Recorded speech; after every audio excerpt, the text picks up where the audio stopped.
사사기 12장 1절부터 4절까지입니다. 사사기 12장 1절부터 4절까지 개역개정판 382쪽 어간에 있습니다. 개역개정판 382쪽 어간에 있습니다.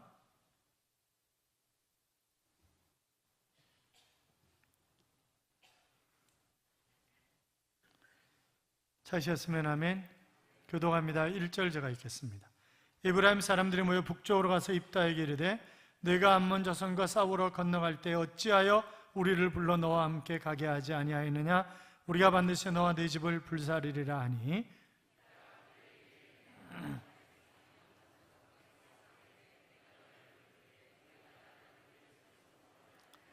나는 너희가 도와주지 아니하는 것을 보고 내 목숨을 돌보지 아니하고 건너가서 암몬 자손을 쳤더니 여호와께서 그들을 내 손에 넘겨주셨거늘 너희가 어찌하여 오늘 내게 올라와서 나와 더불어 싸우고자 하느냐 하니라.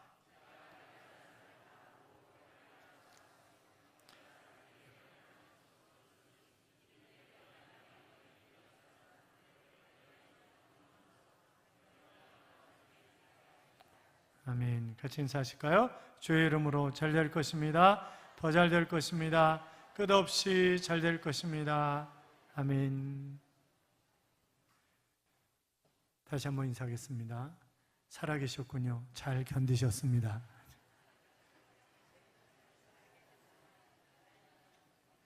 여름이 이제 잘 지나가고 있는 것 같죠? 아침 저녁으로는 어제 처음으로 에어컨 안 틀고 잔 것 같은데 보통 한두 시간 틀어놓고 자는데 어제는 에어컨 안 틀고 물론 1시에 일어났지만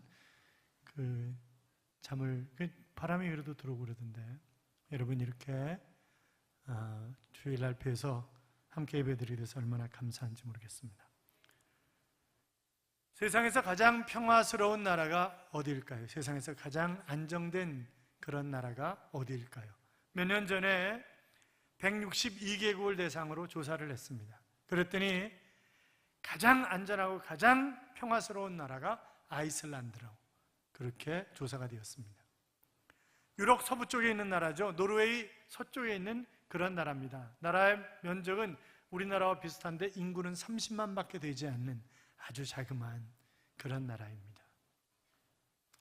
여러 가지 항목을 가지고 23개 항목을 가지고 조사를 했다고 하니까 국내 및 국제 분쟁이라든지 사회 안전 치안, 군비 확장, 또 폭력 범죄의 정도, 전쟁 사상자, 잠재적인 테러 공격 위험, 하여튼 23가지 항목을 가지고 1점부터 5점까지 해서 점수를 매겼는데 제일 안전한 나라 아이슬란드, 우리나라는 어느 정도 될까요? 우리나라 162개국 중에서 47위였습니다. 북한은 어느 정도 될까요? 북한은 152위였습니다. 제일 꼴찌는 아프가니스탄이었습니다. 그래도 47위니까 중간 안쪽이잖아요.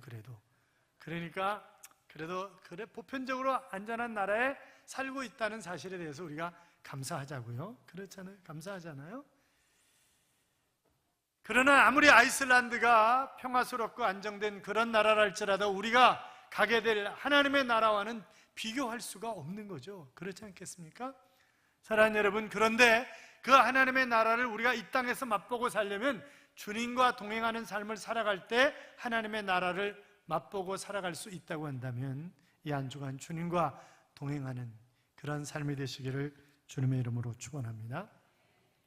나폴레온 힐이라고 하는 사람이 있습니다. 이 사람이 성공과 실패 이런 거에 상당히 관심이 많은 그런 사람이었어요. 그런데 자기가 성공하는 사람들을 조사했더니 3가지 공통적인 특징이 있더라. 첫째는 목표가 분명했다. 둘째는 목표를 이루기 위한 열정, 최선의 노력, 이것도 대단했다. 셋째는 그 목표를 이루는 데 있어서 방해가 되는 것들은 과감하게 처분할 줄 아는 그런 결단과 의지력이 있는 그런 사람들이었다라고 하는 것이었습니다. 첫째 뭐였다고요? 목표가 분명했다고요? 둘째 뭐였다고요? 열정이 있었다고요? 셋째 뭐였다고요? 목표를 이루는데 방해되는 것들 과감하게 잘라낼 수 있는 그런 의지력과 결단력이 있는 그런 사람들이었다라고 하는 것이었는데, 여러분 이왕이면 다홍치마라고, 이왕이면 우리가 살아가면서 성공적인 그런 인생을 살아가야 되지 않겠습니까? 멋지게 이 한 주간 하나님이 여러분에게 좋은 일들을 주셔서 행복하고 잘 되는 그런 한 주간의 삶이 되시기를 주님의 이름으로 축원합니다. 우리가 사사기를 보아오면서 지금까지 계속 사사들을 보고 있습니다.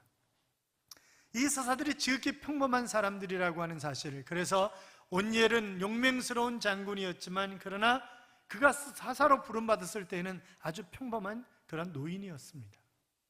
두 번째 사사였던 에훗은 오른손이 망가진 장애인이었습니다. 세 번째 사사였던 삼갈은 바로 소모는 막대기로 블레셋 군대를 쫓아냈으니까 그는 평범한 농부였습니다. 그런데 어느 날 하나님께 부름받아 쓰임받은 것입니다.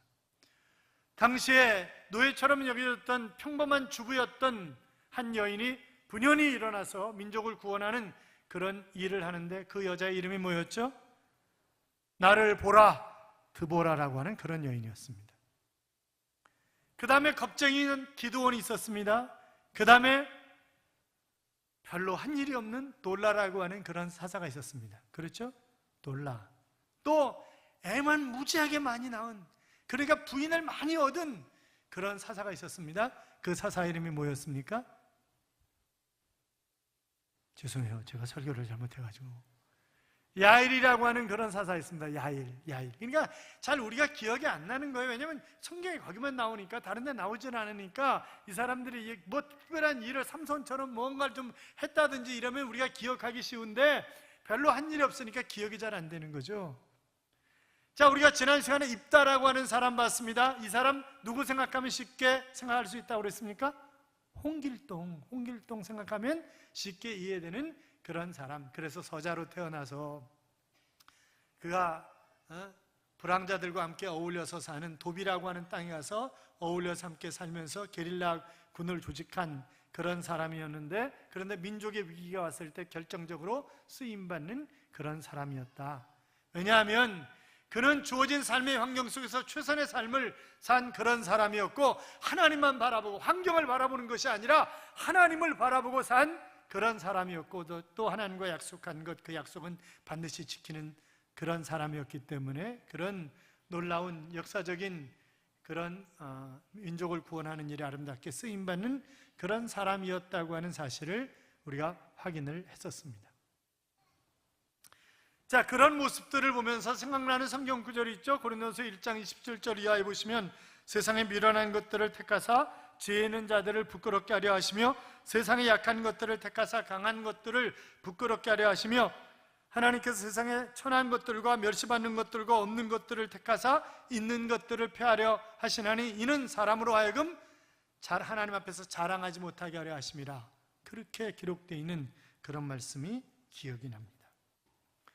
자, 그런데 이 입다라고 하는 사람이 전쟁에서 승리를 하는데 어떻게 승리하냐? 처음서부터 싸우려고 한 게 아니에요. 이 입다는 먼저 사절단을 보냈어요. 암몬이라고 하는 나라의 왕에게 사절단을 보내서 왜 싸우려고 하느냐?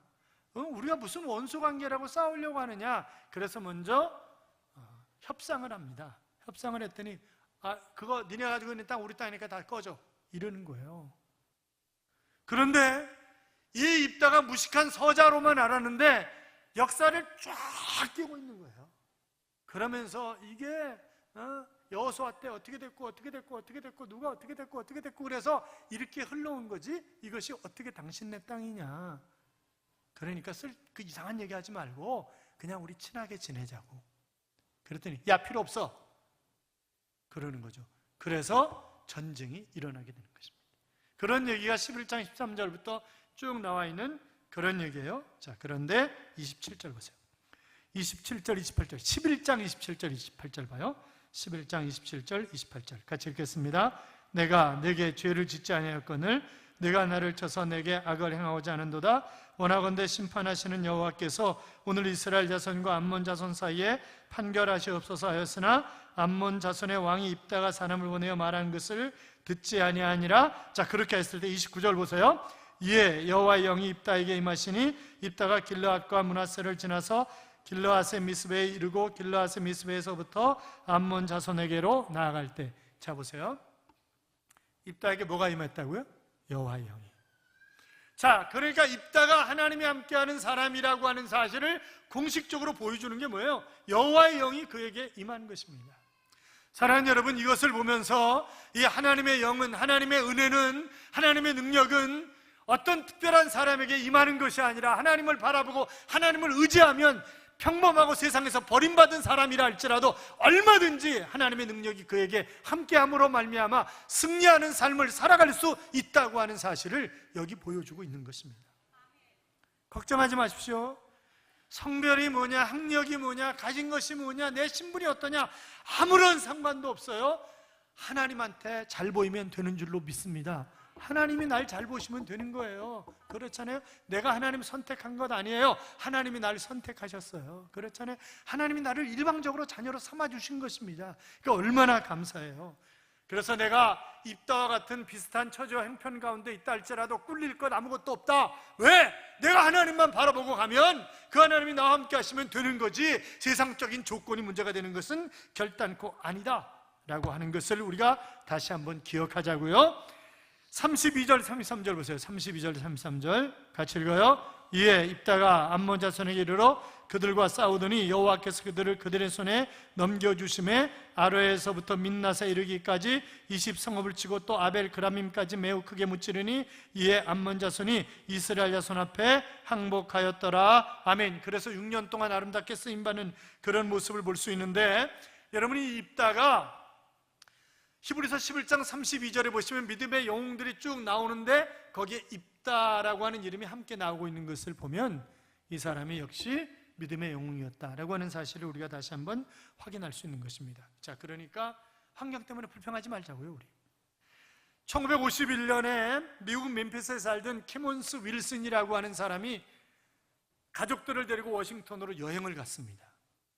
호텔이 변변치 않은 거예요. 무지하게 비싸고 식당도 호텔에 같이 없으니까, 그러니까 밥 먹으러 여기저기 멀리 돌아다녀야 되고 너무너무 안 좋은 거죠. 그래서 여행이 별로 즐겁질 않았어요. 그런데 한 가지 깨달은 사실이 있었습니다. 아, 하나님께서 나에게 호텔을 하라고 하는 아이템을 주시는 거구나, 이렇게 생각을 한 거죠. 그리고 그가 돌아가서 열심히 하나님, 제가 호텔을 만들겠습니다, 호텔 400개를 짓겠습니다 이러면서, 부인이 미쳤어, 당신 정신 차려. 무슨 당신은 호텔 400개를 아예 하나하나 짓는다 그래, 무슨 400개나. 그런데 열심히 기도하는 거예요. 하나님 돈을 달라고 그래서 호텔 400개를 만들겠다고 막 기도를 하는 거죠. 그래가지고 드디어 돈을 모아가지고 호텔을 개업을 했어요. 그러면서 홀리데이 인이라고 명명을 했습니다. 그런데 1964년에 500개, 1968년에 1000개, 1972년부터 전 세계 3일에 한 개씩 홀리데이 인이 세워지고 있다고 하는 사실입니다. 별로 놀라시지도 않는군요. 사랑하는 여러분, 꿈은 이루어집니다. 하나님이 나와 함께 하시면, 하나님이 나에게 주신 꿈이면 얼마든지 그 꿈이 이루어지심을 믿으시고 여러분의 꿈을 멋지게 이루어 가시기를 주님의 이름으로 축원합니다. 뭐 하면 된다고요?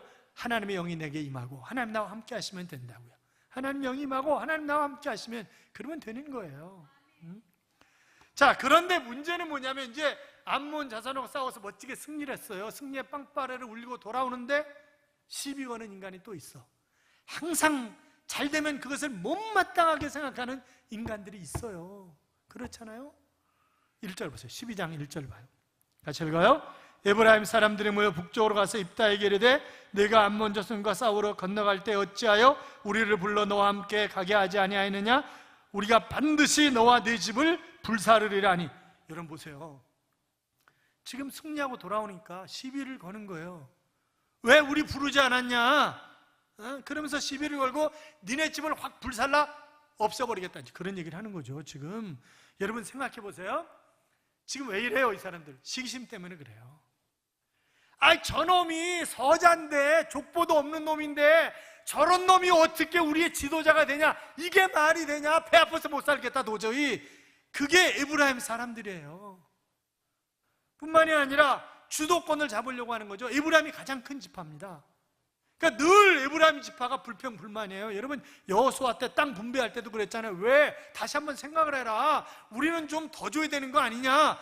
아이, 가장 좋고 넓은 땅 가졌음에도 불구하고 더 줘야 되는 거 아니냐, 이러고 시비 걸었던 것이 에브라임 지파예요. 기드온이 승리하고 돌아올 때 뭐라고, 왜 우리 부르지 않았냐? 안 부르긴 뭘 안 불러요. 왜 안 불렀냐고 이러면서 시비 걸었던 게 또 기드온, 저 에브라임 지파니까.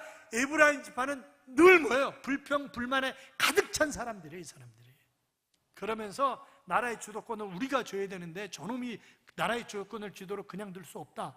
그게 바로 에브라임 지파 사람들이었습니다. 그러면 정말 입다가 이 사람들 안 불렀을까요? 전쟁에 나가는데? 아니에요.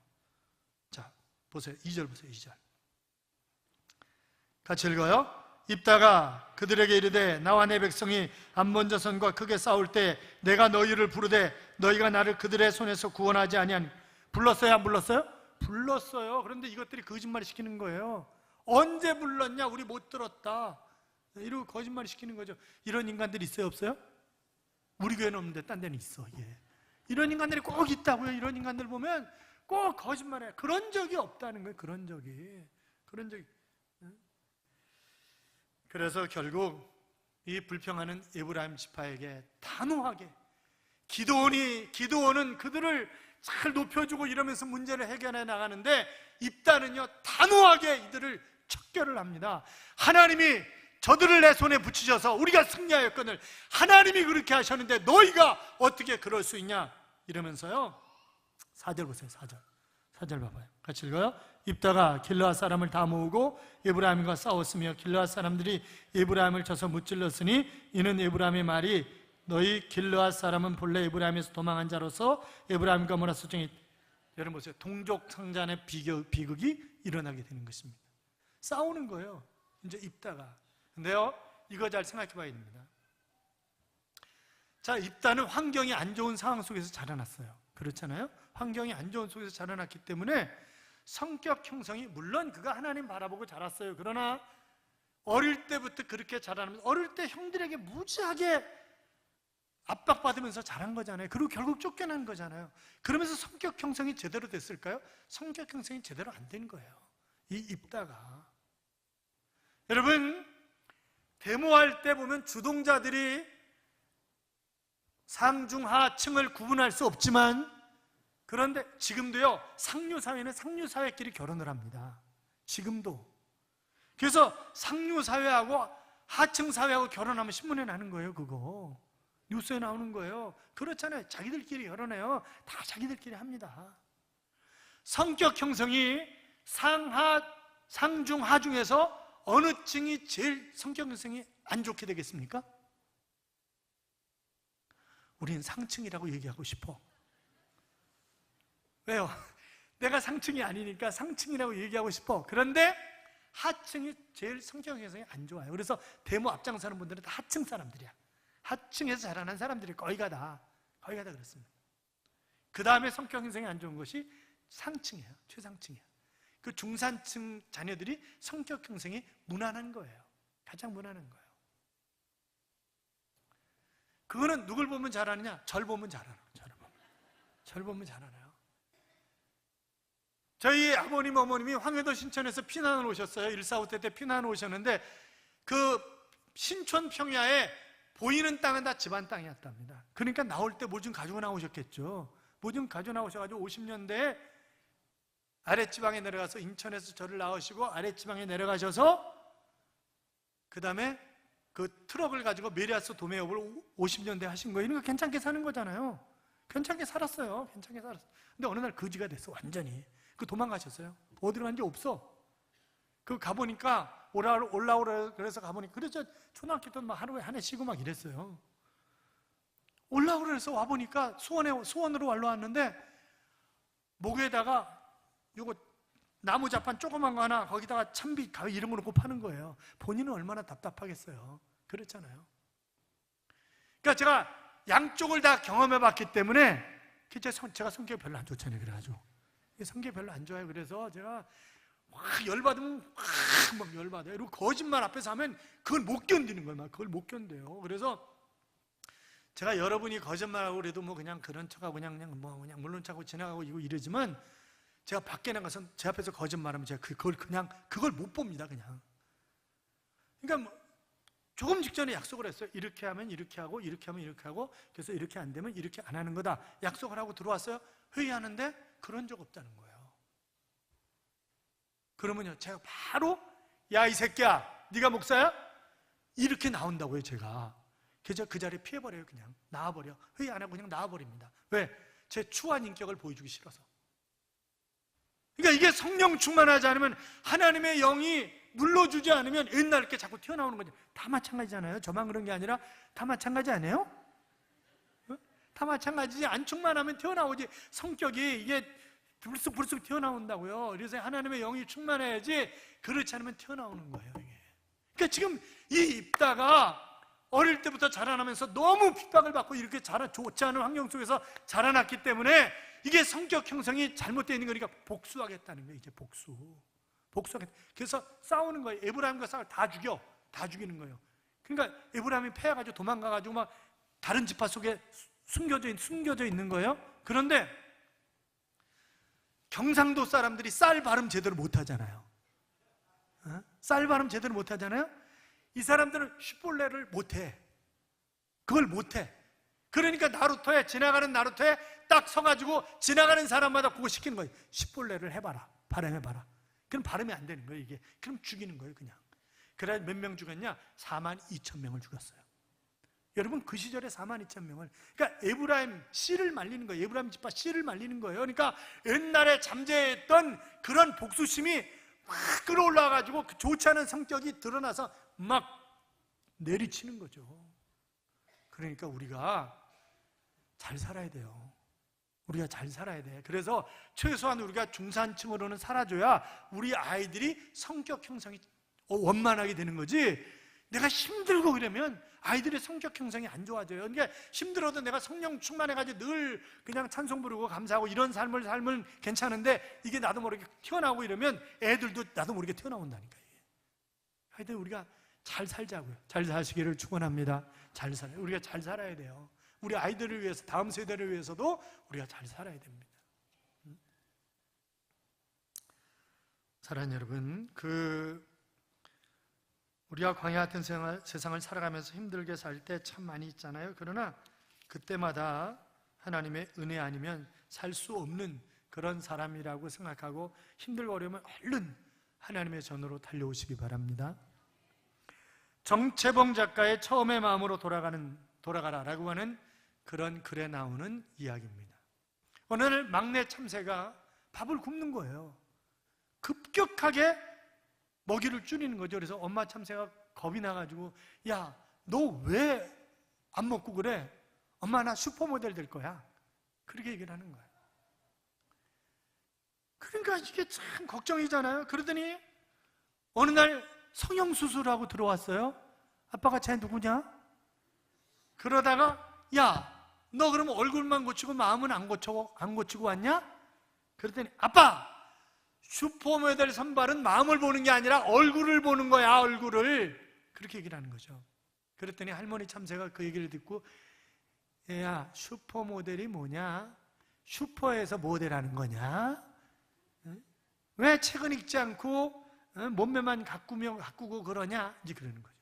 그냥, 할머니, 슈퍼모델은 옷걸이가 되는 거지 책꽂이가 되는 게 아니에요. 제대로 알고 얘기를 하세요. 그러는 거예요. 그러니까 버르장머리 없는 그 손녀를 바라보면서 이 할아버지 참새가 이야기를 하는 거죠. 야, 너 거울 앞에서 폼 잡지 말고 겸손한 표정을 좀 지어봐. 그랬더니, 슈퍼모델은 잘난 사람 뽑는 거지 봉사대원 뽑는 게 아니에요. 이제 그렇게 얘기를 하는 거예요. 그래서 이 막내를 슈퍼모델 대회에 내보낼 것인가 말 것인가라고 하는 것이 가족회의가 열렸는데, 뭐 이렇게 저렇게 결정이 안 나는 거예요. 그랬더니 묵묵히 듣고 있던 할아버지가 입을 열었습니다. 참 이상도 하다. 알맹이가 아닌 껍데기만으로 심사하는 대회도 있다니, 이런 개판이 어디 있나. 내가 아는 슈퍼모델은 사람의 아들 중에 그분이신데, 그분은 나는 마음이 온유하고 겸손하니 내게로 와서 배우라, 그렇게 말씀하셨는데, 그런 얘기가 나와 있습니다. 유대인들의 제서인 탈무드에 보면 이 세상에서 가장 똑똑하고 현명한 사람은 누구인가? 모든 사람에게 늘 배우려는 자세를 가지고 사는 사람이다. 이 세상에서 가장 강한 사람은 누구인가? 자기 자신을 이기는 사람이다. 이 세상에서 가장 부유한 사람은 누구인가? 자기가 가진 것에 만족하며 늘 감사하는 사람이다. 그랬습니다. 여러분, 내가 감사하면서 살면 주변 사람들을 편안하게 합니다. 행복하게 합니다. 그런데 내가 늘 불평하면서 살면요, 내 주변 사람도 불편해요. 불평하면서 살면 불편하다고, 내 옆에 사람도. 그리고 늘 이상한 소리 하면 그 사람 만나면 말 조심해야지. 저 자식 저거 딴 데 가서 또 내 욕할 줄 어떻게 알겠어? 그렇게 생각 안 하냐고. 그렇게 생각하게끔 돼 있지, 그게. 그렇잖아요. 여러분, 여러분의 가정에서 불평하지 마세요. 가족이 있다는 게 얼마나 감사한 일이에요. 그렇잖아요. 그러니까 있을 때 잘해, 그런 말 많이 하잖아요. 있을 때 잘해, 그런 말 많이 하는데, 교회도 마찬가지죠. 교회도 내가 섬길 수 있는 교회가 있다는 게 얼마나 감사해요. 그렇잖아요. 그러니까 내가 정 못 견디겠어. 늘 불평이야. 목사도 꼴보기 싫고 장로도 꼴보기 싫고 다 꼴보기 싫어. 성가대 찬양도 내게 안 들어와. 남들은 점점 좋아진다고 그러는데 나는 점점 안 좋아지는 것 같아. 그러고 뭐 이상하면, 그러면 어떻게 해요? 그러면 불평하지 말고 다른 교회로 가야 돼. 왜냐하면 내가 누구를 위해서 신앙생활 해주는 거 아니잖아요. 그렇잖아요. 내가 내 신앙이 잘 돼야 되는 거지, 내가 누구를 위해서 신앙생활 해주는 거 아니기 때문에 내가 은혜 받을 수 있고 그런 장소로 가야 되는 거예요. 그거는. 저도 그러면 안 붙잡아. 그거는. 저는 이제 스타일 자체가 안 붙잡는 사람이에요. 가면 안녕히 가세요 그냥 그러는 거지, 뭐 잘 붙잡고 그러지는 않습니다. 제가. 근데 하나님의 뜻이 있어서 이곳으로 보내신 거고, 또 내가 성령 충만한 눈으로 바라보면 다 아름답게 보여요. 그런데 안 충만한 눈으로 바라보니까 늘 불평스럽게 보이는 거지, 이게. 성령 충만하시기를 축원합니다. 불평하는 부자보다 감사하는 거지가 더 복되며, 불평하면서 많은 일을 하기보다 감사하며 적은 일을 하는 게 더 낫고, 하지 않을수록 좋은 것은 불평이고 할수록 좋은 것은 이해하고 감사하는 그런 마음입니다. 그렇잖아요. 불만은 불평은 분쟁을, 분쟁은 마침내 분열이라고 하는 괴물을 낳게 되어 있습니다. 그러므로 불평하지 마십시오.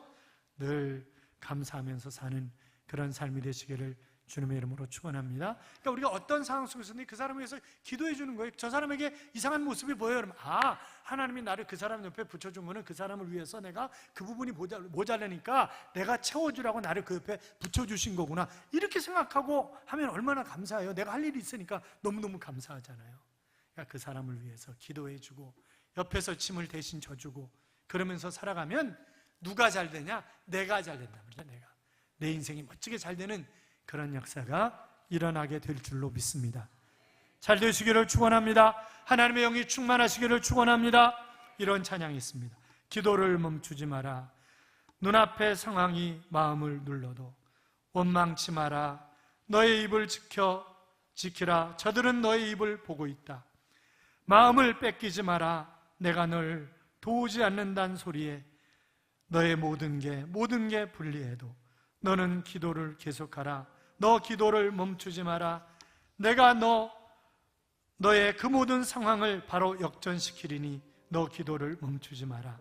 내가 잠시도 쉬지 않고 모든 걸 지켜보고 있으니 바로 역전되리라 라고 하는 그런 찬양입니다. 사랑하는 여러분, 기도하십시오. 여러분의 마음을 뺏기지 마십시오.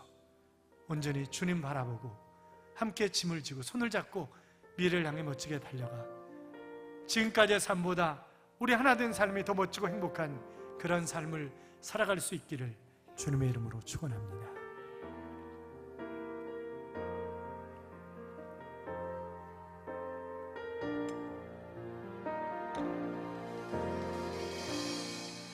기도를 멈추지 마라.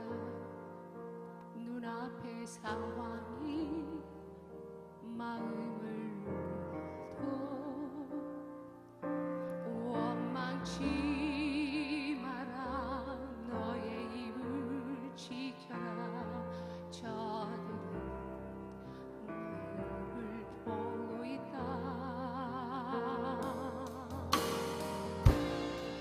마음을 뺏기지 마라. 내가 널 돕지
우리의 삶이 지금과 비교할 수 없는 역전된 행복한 그런 삶을 살아가기를 간절히 열망하면서 우리 함께 역전되리라, 우리 찬양 함께 부르시도록 하겠습니다.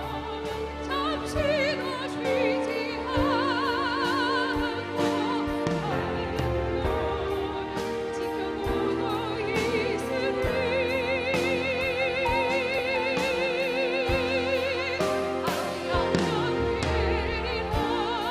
함께 부릅니다. 기도를 멈추지 않아 눈앞의 상황이 마음을 불러도 원망치 마라. 너의 입을 지켜라.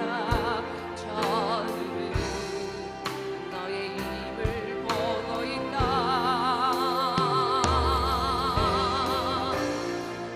마음을 뺏기지 마라. 내가 널 도우지 않는다 소리에 너의 모든 게 불리해도 너는 기도를 계속하라.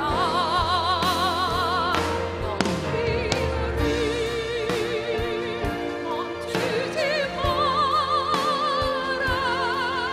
네가 너의 그 모든 상황을 알고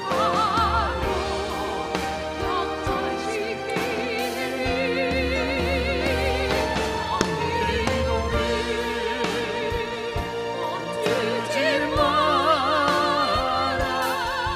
내가 잠시도 쉬지 않고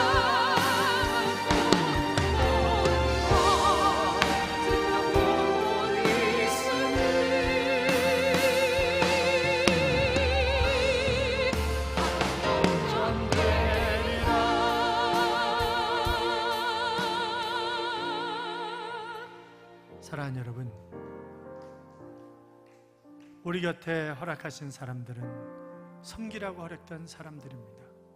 아름답게 섬기고, 그래서 기도로 섬기고, 함께 짐을 나누면서 섬기고, 섬겨서 함께 행복한, 그래서 비교할 수 없는 그런 멋진 인생을 살아가는 삶이 우리의 삶이 될 수 있도록 기도합시다. 같이 기도합니다. 살아계신 하나님 아버지,